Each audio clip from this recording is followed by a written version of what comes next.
മുനമ്പം വിഷയത്തെപ്പറ്റി എന്റെ മനസ്സിൽ ഉദിച്ചപ്പം ആദ്യം എനിക്ക് തോന്നിയത് കോവിഡ് മഹാമാരി വന്ന ആ ഒരു സിറ്റുവേഷനാണ്.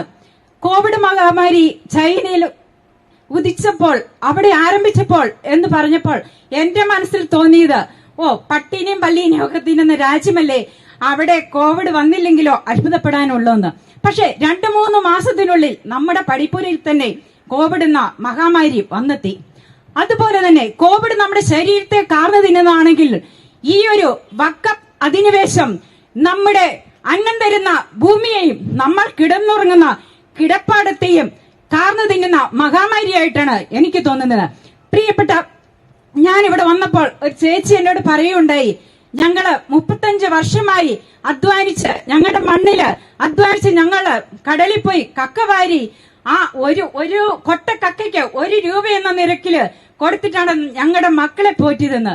ആ മക്കളെ പോറ്റിയതോ ഞങ്ങൾ തിരിച്ചു വരുന്ന വഴിക്ക് ഒരു തേങ്ങ കണ്ടെങ്കിൽ അത് ചിരണ്ടി വെള്ളത്തിൽ കലക്കി അത് കൊടുത്തിട്ടാണ് ഞങ്ങളുടെ മക്കളെ വളർത്തിയത്. ആ ചേച്ചിയുടെ കണ്ണിൽ കൂടെ കണ്ണീരിറ്റ് വന്നു.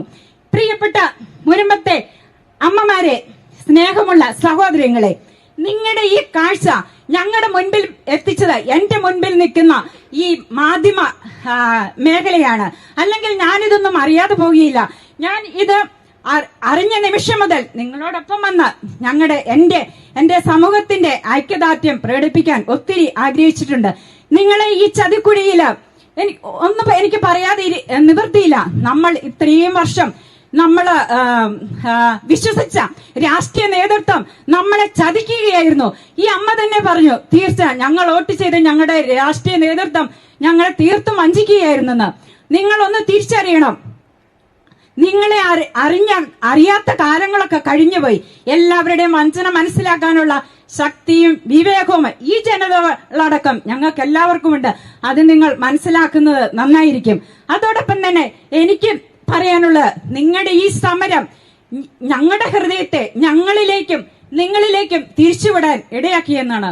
ഇനി വീട്ടിൽ ചെന്ന് ഞങ്ങളുടെ ആധാരമൊക്കെ ഒന്ന് പഴയ അടിയാധാരവും മുന്നാധാരവും ഒക്കെ ഒന്ന് എടുത്തു നോക്കിയാൽ അറിയാം അതിലെ വല്ല മുനീറിന്റെയോ ഹംസയുടെയോ ഒക്കെ പേരുണ്ടോ ഇല്ലയോ എന്ന്.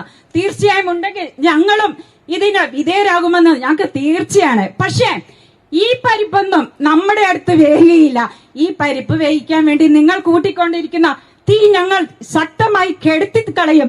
തീർച്ച ഞങ്ങൾ വിശ്വസിക്കുന്ന ഒരു ശക്തിയുണ്ട്, ഞങ്ങളുടെ ദൈവമുണ്ട്. ആ ദൈവം ശക്തനാണ്. ഞങ്ങൾ എണ്ണത്തിൽ കുറവാണെങ്കിലും ഞങ്ങളുടെ ശത്രുക്കൾക്ക് നേരെ തിരിക്കുന്ന ഒരിറ്റ കണ്ണീര് മതി നിങ്ങളുടെ എല്ലാ ക്രൂര ഞങ്ങളോടുള്ള പീഡനങ്ങളെയും ദഹിപ്പിച്ച് കളയാൻ എന്നും നിങ്ങൾ മനസ്സിലാക്കണമെന്ന് ഓർമ്മിപ്പിച്ചുകൊണ്ട് എനിക്ക് ഈ അവസരം തന്ന എന്റെ പ്രിയപ്പെട്ട സഹോദരങ്ങൾക്കും ഈ സമൂഹത്തോടും എന്റെ കടപ്പാടും സ്നേഹവും അറിയിച്ചുകൊണ്ട് നിർത്തുന്നു. നന്ദി, നമസ്കാരം.